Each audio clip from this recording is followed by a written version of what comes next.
교회에서는 오늘을 종려주일이라고 합니다. 교회력에 따라서 그 주일을 특별한 이름을 붙여서 의미를 되새기곤 하지요.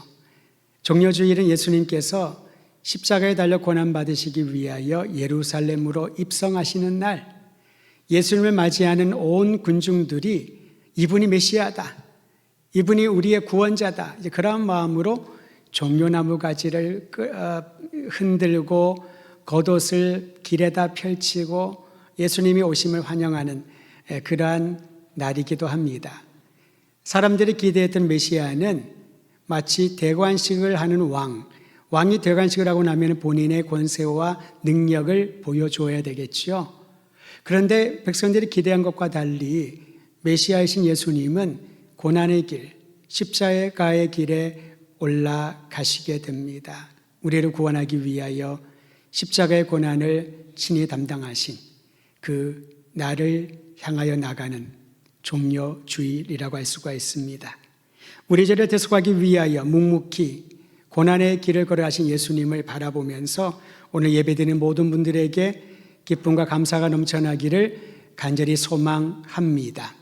우리가 읽은 시편 118편은요, 하나님을 향하는 감사로 시작을 하고 하나님께 올려드리는 감사로 마칩니다. 1절과 29절이 같은 내용으로 기록되어 있습니다. 우리 함께 우리 29절 말씀, 오늘 본문의 마지막 절이 되겠습니다. 같이 읽지요. 시작. 여호와께 감사하라. 그는 선하시며 그의 인자하심이 영원하미로다. 시편 118편의 마지막 절을 읽었습니다마는 1절도 여호와께 감사하라. 그의 선하심과 그의 인자하심이 영원하미로다 라는 감사의 찬양으로 시작하고 있습니다. 근데 여러분, 우리가 감사할 때 감사에 분명한 이유가 있어야 되겠죠. 감사하는 분명한 내용이 있을 것입니다. 시편 말씀은 우리가 보면요, 특히 118편에서 하나님이 선하시고 그분의 신실한 사랑으로 인하여 감사했다라고 말합니다. 하나님은 선하시다. 우리가 많이 불렀던 찬양이 있습니다. 좋으신 하나님, 좋으신 하나님, 참 좋으신 나의 하나님. 여기서 좋다라고 하는 뜻이 바로 하나님은 선하시다라는 의미입니다. 간혹 우리는 선하다라는 말을 착하다와 동등한 뜻으로 생각을 할 때가 있을 것입니다. 그래서 어떤 사람을 보면은 저 사람 얼굴만 봐도 정말 착하다, 정말 선하다, 성품이 비뚤어지지 않았다, 그 때문에 선하다라는 표현을 하지 않습니까? 그런데 여러분, 성경에서 말하는 하나님은 선하시다, 이 선함은 좋으시다, 아름답다, 우리를 기쁘게 만들어주신다, 그런 뜻이 들어있습니다. 다시 말하면 선함이라고 하는 이 단어는요, 대상이나 행위를 수식하는 그런 단어인 겁니다. 대상이 있어야 됩니다. 우리에게 선하시다, 우리를 기쁘게 하신다, 우리를 위하여 좋은 일을 하신다, 바로 그분이 선하신 하나님이란 거지요. 하나님이 여러분과 저 모든 백성들을 위하여 보여주시고 역사하시는 그 행위가 참으로 좋다, 우리를 기쁘게 한다, 그때 선하다라고 표현하는 겁니다. 하나님이 우리에게 베풀어 주신 선하고 아름답고 기쁜 일로 인하여 시편 기자는 하나님께 감사하였고, 오늘도 예배드리는 모든 성도들이 감사하기를 바랍니다. 나에게 지금까지 그리고 앞으로 베풀어 주실 하나님의 아름다운 일로 인하여 감사 또 감사하나이다. 뿐만 아니라 하나님의 사랑이 신실하기 때문에, 영원하기 때문에 감사하다고 합니다. 여러분, 우리가 경험하는 사랑은 매우 이기적이지요. 조건적입니다. 상황에 따라서 달라집니다. 죽도록 내 목숨 바쳐 사랑한다고 말은 하지만은 돌아서면은 자기가 먼저 챙기는 것이 우리가 알고 경험하는 사랑 아니겠습니까? 이 땅의 사랑이 그렇습니다. 그러니까 사랑은요, 항상 배신이란 단어가 따라 붙는 경우들이 많이 있습니다. 사랑과 배신은 완전히 반대의 의미 아니겠습니까? 근데 사랑과 배신, 그런 드라마 제목도 있었던 것 같네요. 왜 그게 붙어서 같이 갈까요? 우리의 사랑은 너무나도 나 중심적으로 출발하여 나 중심적으로 종착지를 삼기 때문에 그렇게 말할 수 있지 않을까 싶습니다. 반면에 하나님의 사랑은 변하지 않습니다. 이게 신실하다는 뜻이죠. 신실하다. 또 하나님의 사랑은 신뢰할 만합니다. 이게 신실하다는 뜻입니다. 하나님의 사랑은 어떤 상황에도 동일합니다. 성경에 나와 있는 둘째 아들, 방탕하고 탕자와 같은 아들을 칭하는 그가 돌아왔을 때 아버지는 동일한 사랑으로 그를 안아줍니다. 오히려 그렇게 안아주는 아버지를 보고 그 동생을 바라본 큰 아들이 얼마나 격분합니까? 우리는요, 공평하다는 의미를 똑같이 모두에게 동일하게 배분해야 된다고 생각을 하죠. 사랑도 그렇다고 봅니다. 그런데 하나님의 사랑은 그 한 사람에게 모든 것을 쏟아붓는 일방적이고 절대적인 사랑인 것이지요. 이러한 사랑을 보여주신 하나님께 감사하는 것, 찬양하는 것, 이것이 우리의 감사의 이유여야 될 것입니다. 뿐만 아니라 하나님을 향한 신실하시고 선하시고 영원하신 하나님의 사랑에 대한 찬양과 감사는 혼자 그치는 것이 아니라 온 백성들이 함께 하나님께 감사하며 찬양하라고 오늘 성경은 가르쳐 줍니다. 다시 말하면 나는 아무리 생각을 해도 감사할 것이 없는 줄 알았는데, 나는 아무리 고민하더라도 하나님이 나에게 선한 일을 한 것이 기억이 나지 않는데, 내 옆에 있는 사람이, 내 주변에 있는 사람이, 온 교회와 많은 사람들이 하나님께 감사하는 것을 들으면서 거기에 동참을 하면서 깨닫게 되는 거지요. 하나님이 나를 지켜주셨구나. 하나님이 나에게 생명을 주셨구나. 내가 잘해서 지금까지 산 것이 아니라, 내가 운이 좋아서 그 고비를 넘어선 것이 아니라 하나님이 바로 그곳에 나를 보호하시고 나에게 선한 길로 인도해 주셨구나. 그렇게 깨닫고 하나님을 찬양하는 일에 동참하게 된다는 겁니다. 그러므로 여러분, 제가 선창할 때 여러분 남게 따라서 이 말을 외치시길 바랍니다. 제가 먼저 말합니다. 여호와께 감사하라. 그는 선하시며 그의 인자하심이 영원함이로다. 여러분, 두 사람이 또 소그룹에서 함께 모인다면 한 사람이 먼저 선창하십시오. 여호와께 감사하라. 그는 선하시며 그의 인자하심이 영원함이로다. 혼자의 그 고백이 하나라면 둘의 고백이 넷이 되고 열이 되고 백이 되고 수많은 사람들이 하나님께 감사하며 하나님의 선하시고 위대하신 은총에 찬양하게 될 것입니다. 저는 그러한 꿈을 꿔봅니다. 곳곳에 있는 하나님의 사람들이 주님께 감사하며 찬양했을 때에 주변에 믿지 않는 이들도, 주변에 하나님을 경외하지 않는 모든 사람들도 그 소리를 듣고 그 자리에 함께 나아오는 아름다운 모습을 상상하며 그 일에 동참하시기를 주의 이름으로 축원드립니다. 또한 오늘 성경에 보니까요, 고난 중에 부르짖을 때 응답하시는 하나님께 감사와 찬양을 올렸다라고 합니다. 고난을 즐기는 사람은 없습니다. 가능하다면 고난이 없거나 오더라도 쉽게 지나가기를 원할 뿐이지요. 그런데 여러분, 아무리 애쓰고 피하려고 하더라도 고난은 찾아옵니다. 그때가 문제입니다. 고난에 대하여 올바른 해석과 준비가 되어 있지 않으면 당황하게 됩니다. 우리 인생에 끊임없이 찾아오는 그 고난에 대하여 납득이 되지 않는 거지요. 왜 나는 이렇게 고통을 받아야 되나? 왜 나에게 어려움은 쉬지 않고 하나를 넘으면 또 다른 하나가, 그것을 넘으면 또 다른 것이 줄줄이 찾아올까? 내가 문제일까? 그 원인을 자꾸 찾으려고 하지요. 그런데 여러분, 고난을 피할 수 없지만은 고난 가운데 있을 때에 원인에 집중하지 말고 오히려 고난을 통하여 어떤 목적이 있다는 것을 우리가 방향 전환을 해야 될 필요가 있습니다. 고난을 대하는 태도와 해석이 달라지면 인내할 수 있는 힘을 얻게 될 것입니다. 고난 가운데 그 고난 자체보다도 우리 주 예수 그리스도를 바라보면 그 고난을 통하여 하나님이 행하시는 위대한 일을 경험하게 될 것입니다. 여러분, 고난을 피할 수 없지만 나에게 찾아온 고난, 바로 그때에 우리 주 예수 그리스도의 얼굴을 바라보면, 주님을 향하여 내 눈의 시선을 집중하면 놀랍고 위대한 힘을 더하여 주실 하나님의 은총을 경험하게 될 줄 믿으시기를 바랍니다. 그러한 믿음 있는 이들은 오늘 이 찬양을 하나님께 함께 올려드리면서 괴로울 때, 슬프고 힘이 없을 때 나의 주, 나의 구원자, 나의 능력이신 예수님을 바라보시기를 바랍니다. 괴로울 때 주님의 얼굴 보라, 사랑의 주님 바라보아라. 세상에서 시달린 친구들아,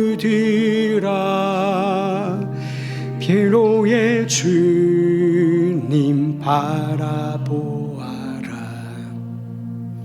눈을 들어 주를 보라, 내 모든 염려 주께 맡겨라. 슬플 때에 주님의 얼굴 보라, 위왕의 주님 안식 주리. 힘이 없는 사람들도 힘이 없고 내 마음 연약할 때 능력의 주님 바라보아라. 주의 이름 부르는 모든 자는 힘 주시고 늘 지켜주시. 눈을 들어 주를 보십시오. 눈을 들어 주를 보라, 내 모든 염려 주께 맡겨라. 슬플 때에 주님의 얼굴 보라, 사랑의 힘이 들고 고통 가운데 있는 모든 분들 주님을 바라보십시다. 눈을 들어 주를 보라, 내 모든 염려 주께 맡겨라. 슬플 때에 주님의 얼굴 보라, 사랑의 주님 안식 주리라. 우리가 직면한 기가 막힌 고난들이 분명히 있을 것입니다. 그러나 그 고난이 영원하지 않습니다. 우리의 생각에 너무나도 견딜 수 없을 정도로 길고 무겁고 아프고 헤어나오지 못할 것이라고 절망 가운데 있을 때에 우리를 위하여 십자가에 달리시고 부활하신 우리 주 예수 그리스도를 바라볼 때마다, 그분의 이름을 부를 때마다 위로와 평안과 치유와 회복과 희망을 더하여 주실 줄 믿으시기를 바랍니다. 성도 여러분, 우리 공동체 안에 있는 모든 성도들의 삶 가운데 갖가지 역경을 통하여서 하나님의 놀라운 사랑과 그분의 손길을 경험할 수 있도록 기대하는 마음으로 기도하며 인내하시기를 간절히 소망합니다.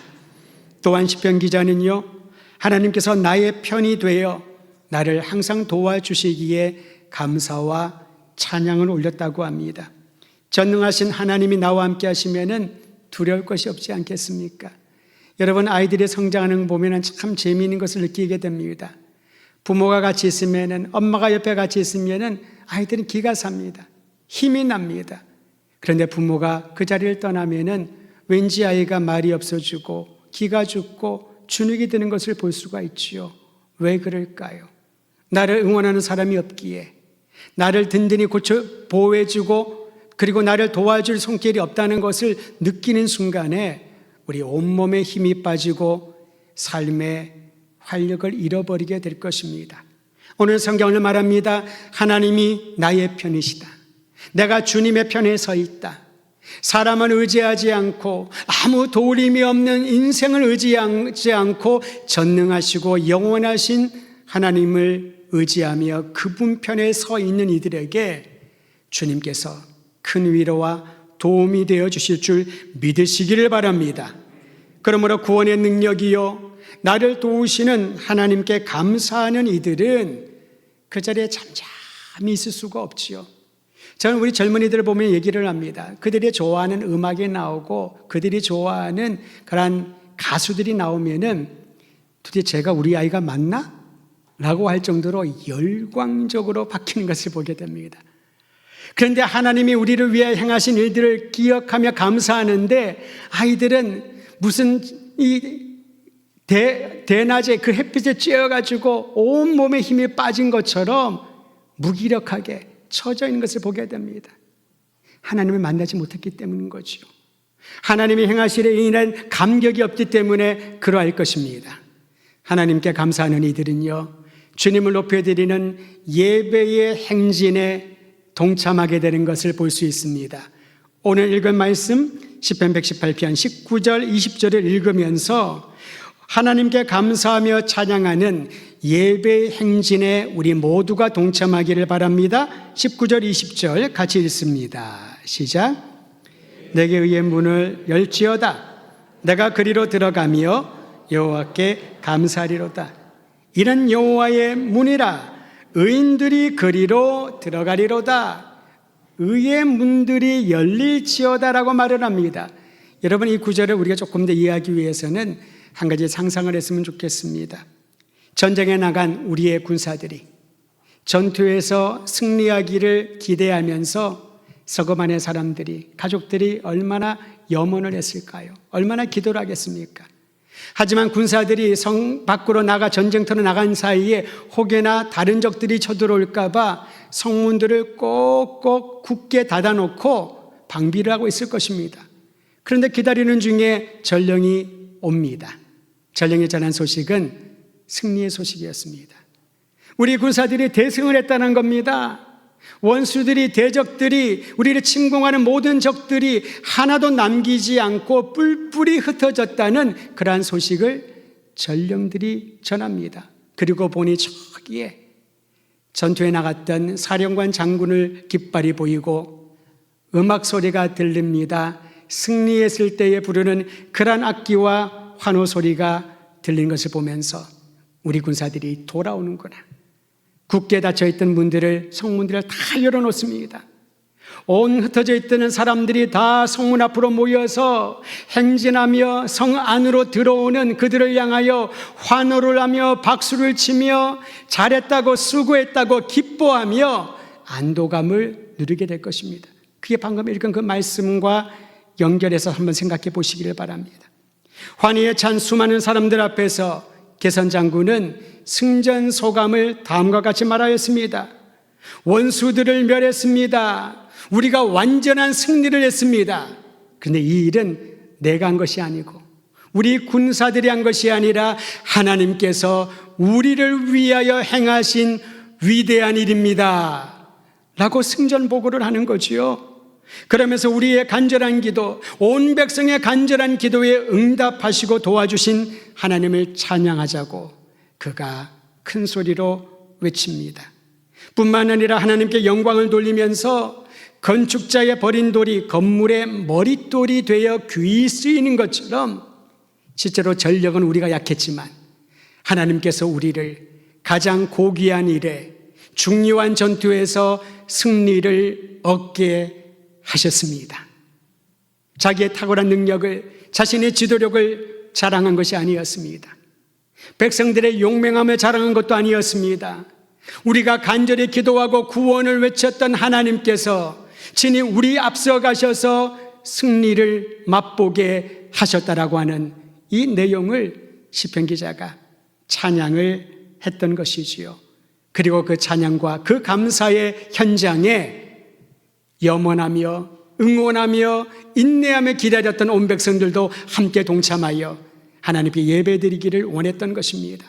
사랑하는 성도 여러분, 우리를 구원하시고 우리에게 영원한 생명을 주신 것은 하나님의 은혜요 예수 그리스도께서 행하신 일인데, 그 일에, 그 구원의 기쁨의 현장에 여러분과 저도 함께 동참하여 하나님의 구원의 역사를 찬양하며 감사하라고 요청하십니다.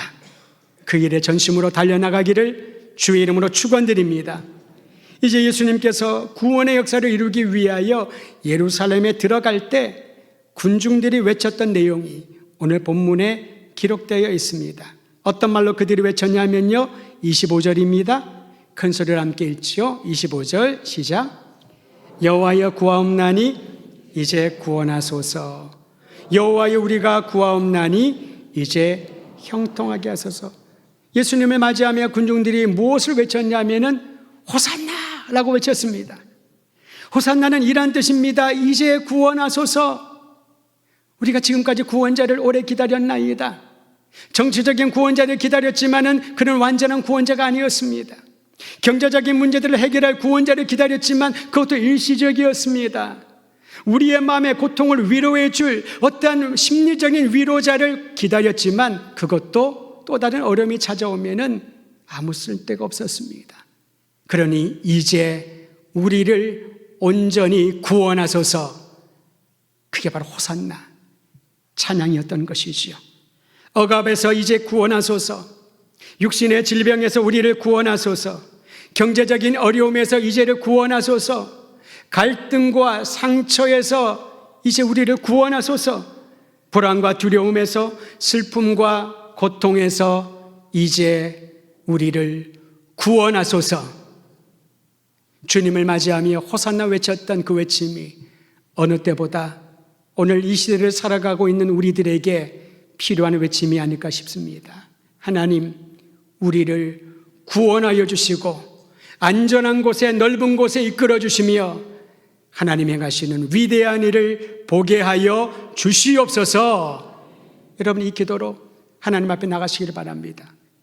뿐만 아니라 예수님을 맞이하는 모든 회중들이 이렇게 기도하고 찬양했습니다.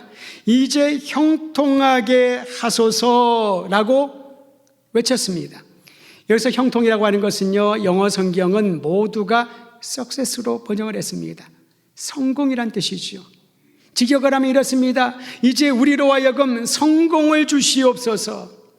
여러분, 성공은 어떠한 삶을 말합니까? 남보다 더 가지고, 남보다 더 높은 자리에 있고, 남보다 더 많은 것들을 누리면은 우리는 저 사람은 성공했다고 얘기하지 않습니까? 시작할 때는 작은 것을 했는데 한 10년이 지났더니 수십 개, 수백 개의 가게를 가지고 있는 사람이 된다면 성공했다고 하지 않겠습니까? 맨날 뚜벅뚜벅 거리던 사람이 좋은 차를 타고 다니면 야, 저 사람 성공했다 라고 말하지 않습니까? 그런데 여러분, 그것이 영원하던가요? 단 한 번에 가진 것 모든 것을 잃어버릴 수도 있습니다. 이제는 고생해서 누리려고 했는데 하나님이 부르셔서 이 땅을 떠날 수 있다는 거죠. 우리가 생각하는 성공은요, 마음껏 누리지 못하는 그러한 성공일 수 있습니다. 그런데 이제 형통하게 하소서. 하나님이 주시는 형통의 복은 만족을 누리는 것입니다. 상대적으로 비교해서 다른 사람보다 내가 성공했다, 내가 더 많은 것을 가져서 좋다가 아니라는 거지요. 바로 그 순간 나를 위하여서 모든 것, 가장 귀한 것들을 최고로 끝까지 채워주시는 하나님을 경험함으로 만족하는 것, 그것이 바로 형통의 복인 줄 믿으시기를 바랍니다. 예전에 이런 복음성가를 많이 불렀지요. 초가삼간도 나는 만족하네. 초가삼간에 살면 만족이 없습니다. 여름엔 덥고 겨울엔 춥고요, 벌레도 들어오고요, 그렇게 편안한 잠자리가 편안한 집이 아닙니다. 근데 우리는 그 찬양을 하면서 무심코 불렀겠지만은 거기에 형통의 복이 있다라는 거지요. 외양간에 소가 없고 내가 가진 것 모든 걸 잃어버렸더라도 난 여호와 하나님 한 분만으로 기뻐하리라, 만족하리라. 이게 형통의 복인 거지요. 하나님, 이제 세상의 것들로 내가 이리저리 찾다가 지치거나 허망한 마음에 들지 말고 이제 나를 형통하게 하소서. 나를 만족시켜 주시옵소서. 만족의 복을 누린 사람은 여유가 있게 됩니다. 욕심이 사라지게 됩니다. 왜냐하면 하나님께서 나의 모든 필요한 것들을 채워주시기 때문에 때마다 시마다 어떤 상황 가운데 있든지. 그러므로 여러분 종료주일에 보내는 모든 성도들에게, 이제 고난의 시간에 동참하는 모든 성도들에게 주 예수 그리스도의 이름으로 이제 우리를 구원하소서, 우리를 만족시켜 주시옵소서. 바로 그 주님에 대하여 성경은 이렇게 마지막 얘기하고 있습니다. 26절 함께 읽도록 합니다. 시작. 여호와의 이름으로 오는 자가 복이 있으며 우리가 여호와의 집에서 너희를 축복하였도다. 예수님을 맞이하면서 군중들은 주의 이름으로 오시는 분이라고 그렇게 외쳤습니다. 주의 이름으로 오시는 분은 복을 가지고 오십니다. 복의 근원이라는 거지요. 복의 근원이신 주의 이름으로 오시는 분 안에 거하는 이들은 하나님의 집에서 다른 사람들을 축복하는 놀라운 사명을 감당하게 된다라는 겁니다. 축복의 특권을 받았다는 것이죠. 성경에 보면은 아들을 위하여 딸을 위하여 아버지가 안수하고 축복하는 장면들이 나옵니다. 아브라함이 이삭에게, 이삭이 야곱에게, 야곱의 다른 아들들에게, 그의 손주들에게 머리에 안수하고 축복하는 그런 장면이 나오지 않습니까? 이러한 축복할 수 있는 복을 기원하는 특권을 우리에게 주셨다는 거죠. 우리가 무엇이 간데, 내가 가진 게 얼마나 많길래, 얼마나 내가 아름답고 멋진 인생을 살았길래 이렇게 누군가를 복을 기원할 수 있는 특권을 가진다는 말입니까?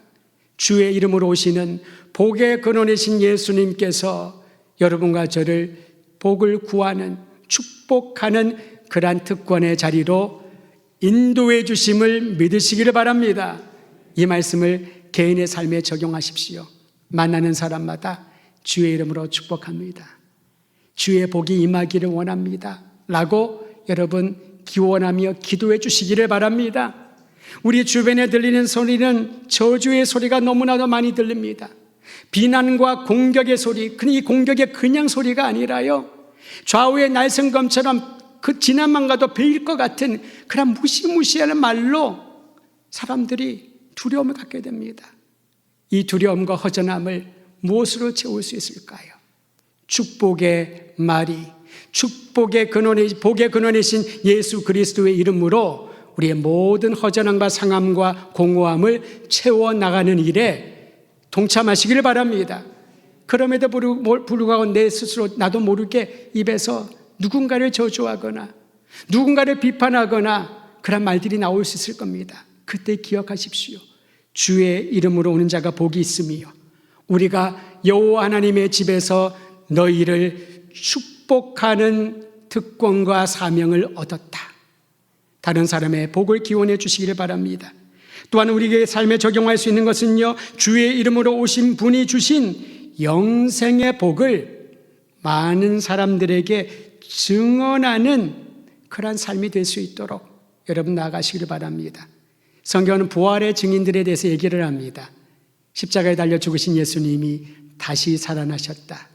이게 초기 교회의 복음의 메시지였습니다.